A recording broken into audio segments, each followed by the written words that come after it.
Salam sejahtera, nama saya Chung Wan Sing. Boleh panggil saya Cindy. Saya lahir pada November 16, 2006 dari Johor Bahru, Johor.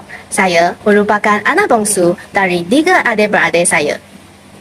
Pada tahun 2023, saya pernah mewakili sekolah saya menyertai kuis kimia kebangsaan dan Young Innovator Challenge. Pada tahun yang sama, saya juga mendapat keputusan yang cemerlang dalam sijil pelajaran Malaysia, iaitu 1A+, 5A dan 4A-. Pada tahun 2025, saya mendapat keputusan 4 dalam peperiksaan semester program matrikulasi.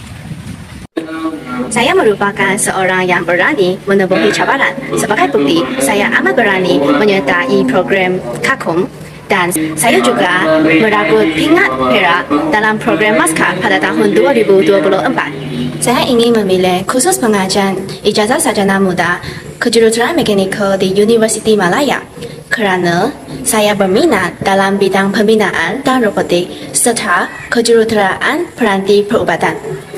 Sebagai pelajar lepasan matrikulasi, saya hanya perlu mencapai keputusan 3.0 dalam PNJK dan UEN. Selain itu, saya perlu melanjutkan pelajaran saya selama 4 tahun dan saya boleh lulus menjadi sebagai seorang graduate engineer. Saya ingin memilih untuk melanjutkan pelajaran saya di Universiti Malaya kerana universiti ini dapat membuka peluang pekerjaan yang pelbagai kepada pelajar.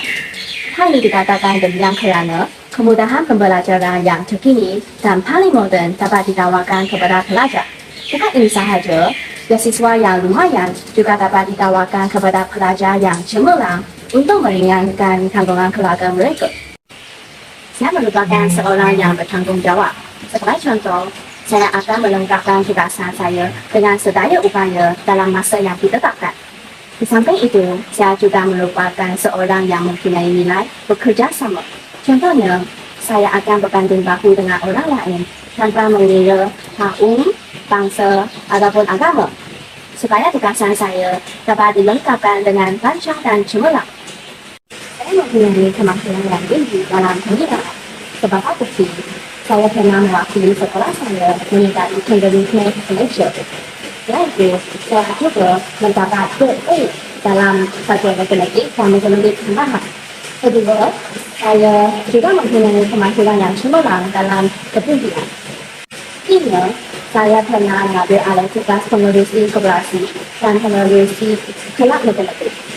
Saya pernah membimbing ahli kelab saya mencapai kecemerlangan yang tinggi dalam perbandingan 30 peringkat negeri. Selepas operasi, saya ingin memulakan karier saya dalam kejuruteraan mekanikal di sesebuah syarikat swasta maupun kerajaan. Selain itu, saya juga ingin bekerja sama dengan rakan-rakan saya untuk membuka sebuah syarikat sendiri pada masa depan. Saya ingin mengucapkan jutaan terima kasih kepada pihak Universiti Malaya kerana sudah memberi peluang kepada saya sebagai salah satu calon khusus pengajar ijazah sarjana muda kejuruteraan mekanikal.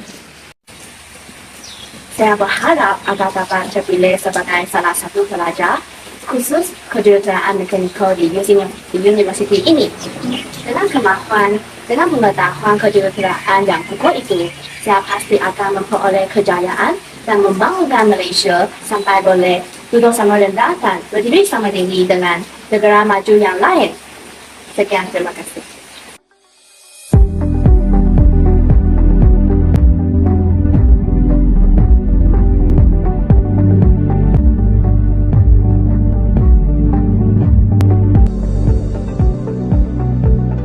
Di sebalik kepesatan kemajuan teknologi dan sains di Malaysia, terdapat cabaran yang besar yang dihadapi oleh pelajar yang memilih untuk menceburi bidang STEM, sains, teknologi, kejuruteraan, dan matematik.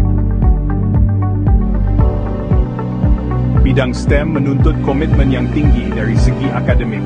Kurikulum yang sukar dan beban kerja yang banyak seringkali menyebabkan pelajar menghadapi tekanan yang hebat. Mereka perlu mengimbangi antara tugasan, ujian, dan projek yang memerlukan pemahaman mendalam serta aplikasi praktikal. Di samping itu, tidak semua pelajar mempunyai akses kepada sumber yang mencukupi.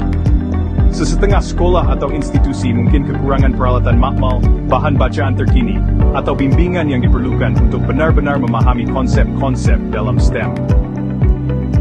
Cabaran ketiga, persepsi sosial dan tekanan. Persepsi masyarakat yang tinggi terhadap pelajar dalam bidang STEM boleh menjadi pedang bermata dua. Di satu pihak, terdapat harapan yang besar untuk berjaya, namun di pihak lain, ini menimbulkan tekanan yang tidak sihat. Tambahan pula, stigma terhadap kegagalan dalam subjek-subjek ini boleh menyebabkan rasa rendah diri dan mengurangkan motivasi. Kesimpulan dan harapan masa depan. Walaupun menghadapi pelbagai cabaran, pelajar dalam bidang STEM di Malaysia menunjukkan ketabahan dan komitmen yang tinggi. Dengan sokongan yang lebih baik dari segi pendidikan, kemudahan dan masyarakat, mereka dapat mengatasi rintangan ini dan menjadi peneraju masa depan dalam bidang sains dan teknologi. Masa depan negara kita bergantung kepada mereka.